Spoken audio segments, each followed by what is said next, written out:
Welcome to New Mexico Black Rifle Operators Union. I'm your host, Sean.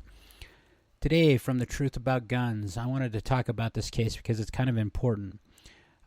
There's a case currently going through the Supreme Court where a gun dealer, an FFL, I'm trying to think of what else you would call him other than a defendant in this case. His name is Cargill, Michael Cargill. And I've talked about this case in Texas where they're bucking against the bump stocks and against the pistol brace rule.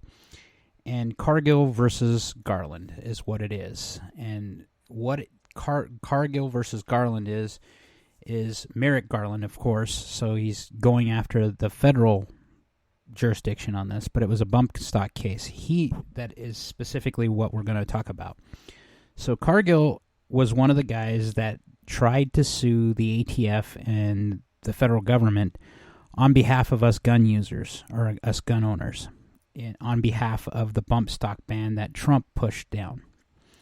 Well, what has come out today, and has come out as of recent, is that the federal government has stripped this man of his FFL and have went after him legally. Now, this is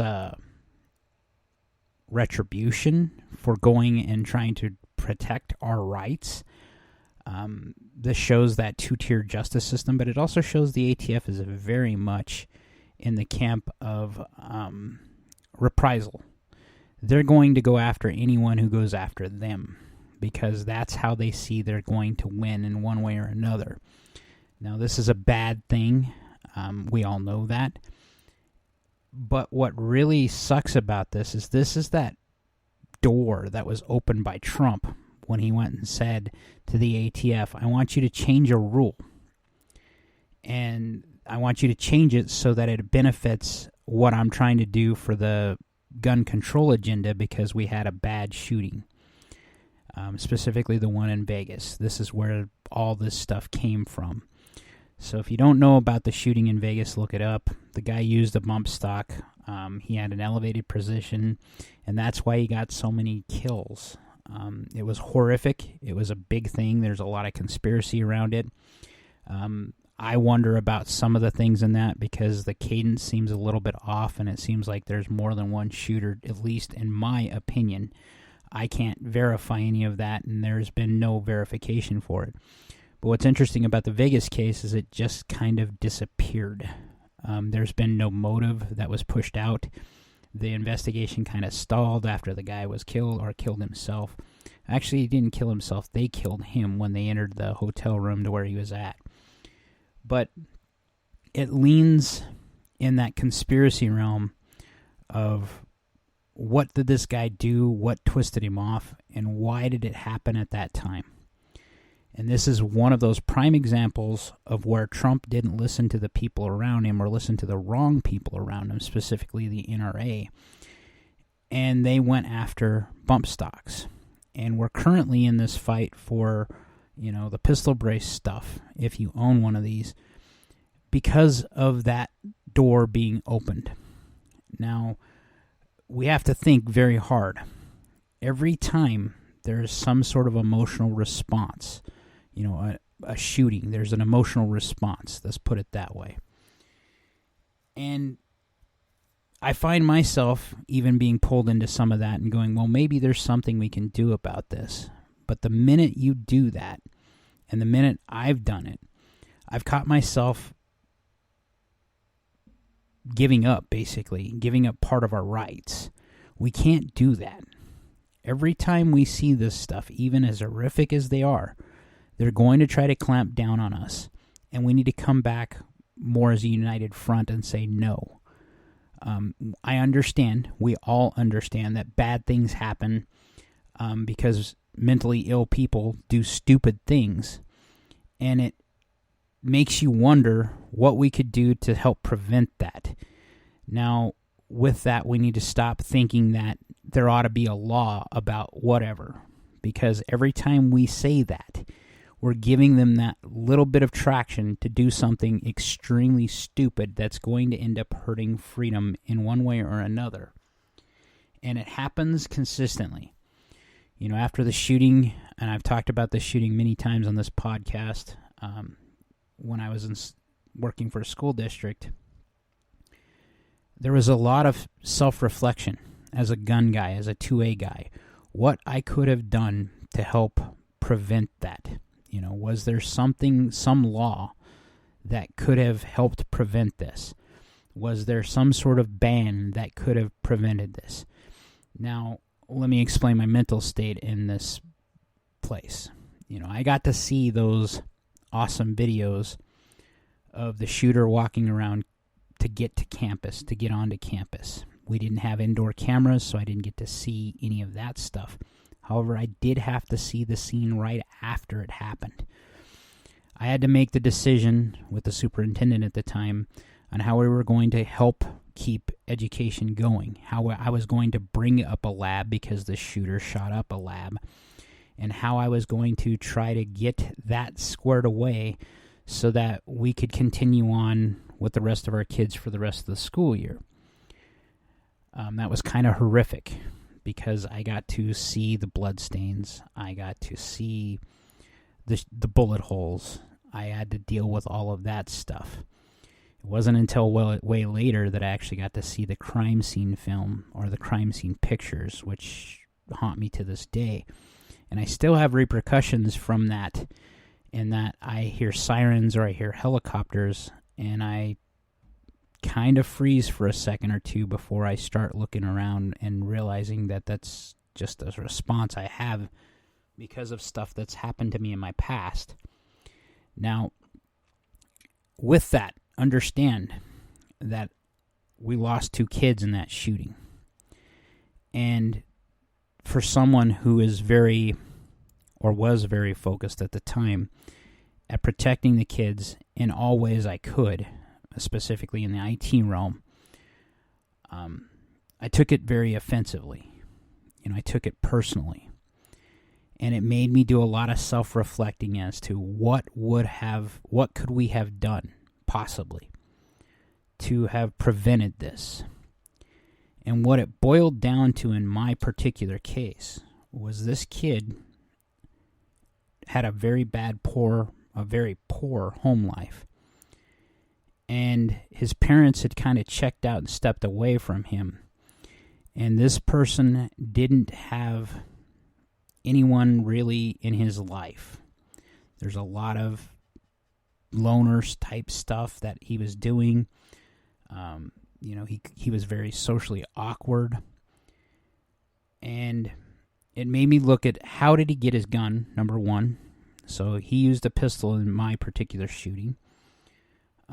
He passed a background check. He was of age. He didn't buy this off of, another person doing a different background, not going through a background check, I guess is what I should be saying. He went so far as to order ammunition, have it shipped to his house in bulk. And his parents weren't into the 2A or weren't into shooting, but they received the package and didn't say anything. So to me, there was a lot of missteps here from the parent perspective. Number one, if my kid had never shown any inclination towards the 2A and suddenly sparked an interest, it would pique my interest as to why. Probably because I care about my kids, and also I don't see that happening in that they would be already predetermined because of what I do, who I am, and how married I am to the 2A, that they're already into the 2A.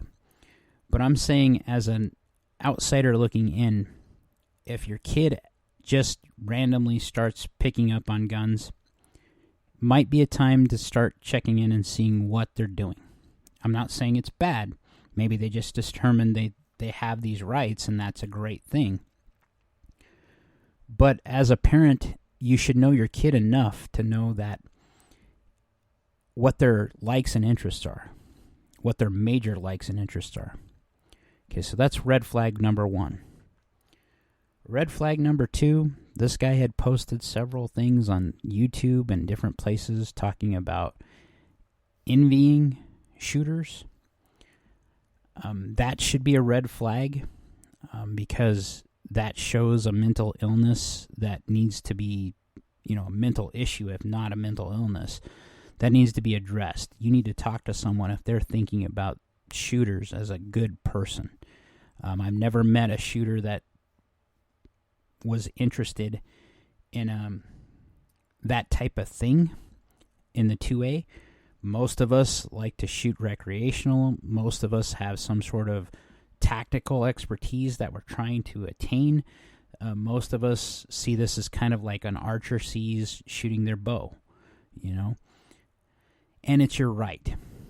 But none of us in the 2A community that I live in or that I've ever been around in my entire life, which is 45 years, has there been anyone that was interested in what the shooter did other than how to stop them? Okay? So this kid envied shooters. Red flag number 2. Red flag number 3.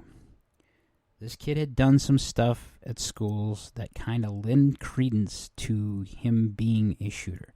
I can't get into those things. I won't get into those things. But they were red flags that were showing up in their personal life when they were in school. Now, in my particular case, the shooter had graduated or had left school, one or the other, I'm not sure. But he was no longer a student and hadn't been for a couple of years before he decided that that's what he was going to do. And I think that's what all shooters do, is they go towards that, I'm going to earn my pound of flesh, I'm going to earn my fame, and the only way we can do that, or they can do that, is by doing one of these heinous acts.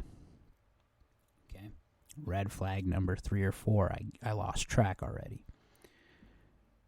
It doesn't take a rocket scientist to see that if you took it as deeply as I did in this case, having to pull the videos for the investigation. My daughter had just started at the San Juan College Early High School and was catching the bus at this school to get to that place.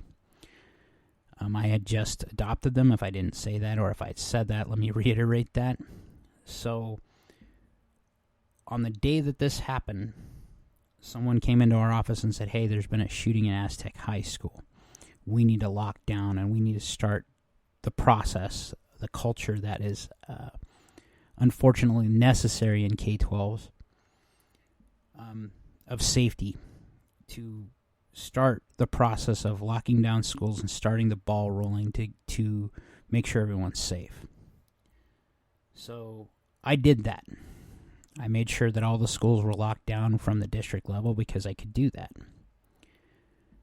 So I understand how horrific this is, that the federal government wants to find a solution, but they're not looking at the obvious answer. And the obvious answer took me forever to figure out, which is this person is mentally disturbed. So why are we giving up our freedoms for people who are mentally disturbed who will twist off at any given time? And that is something we need to self-reflect on, especially if you're one of those conformists that will actually give up their rights. I firmly admit that there was a point in time that I probably was a statist and a conformist in that way, and I wanted to make sure to keep as many people safe as I could. And there was a point in time I would have possibly conceded, I should say, some of my rights if it would have actually made a difference. And in researching this and living through this event, I realized you couldn't. And that's what leads me back to what Trump let in, because this happened shortly after the shooting that happened that I had to deal with. Immediately after a shooting, there's calls for action. And you see left and right get emotional. And what we should actually do is step back and wait a little bit to let those emotions cool down so that you're not making stupid decisions. Trump didn't do that. And that's why this case is a thing. And this opened the door for the ATF to go after Michael Cargill. because he, like me now, is for the Second Amendment, and he's for your rights, because he's one of those retailers that has made his living in the 2A world. He's seen good and bad people, okay? He knows, because he's ran in the retail world, what you're dealing with. And he's probably seen from both sides over the years, whether it's left or right that's gotten into power, how people deal with the Second Amendment and how they're willing to concede some of our rights when they never, ever should. So he took it upon himself, took his own funds, and he started a case against the ATF. And the ATF went hard against them today. If you haven't heard also, the whistleblower that came out against Biden, in one of the many whistleblowers, is actually now under indictment and in prison, I believe, or in jail at least, because he came out against Biden. We've allowed the federal government to become weaponized against us, and we need to claim that power back. We have let the federal government get too big. We need to fix that. We need to pare down our government even at the local level. And it's that mentality of there ought to be a law, or I'm for this 2A, but that needs to end. Because if we don't end that, we end up in these situations like we are in with the pistol brace ban right now. And this thing that just came up with Mr. Cargill is because he won. And why I say that is the bump stock ban is gone. It has been overruled in multiple court cases. It is settled law now. It is case study now. And that is what pissed off the ATF, and the ATF went hard after Mr. Cargill. Like, share, subscribe, be great. My politics are rather controversial.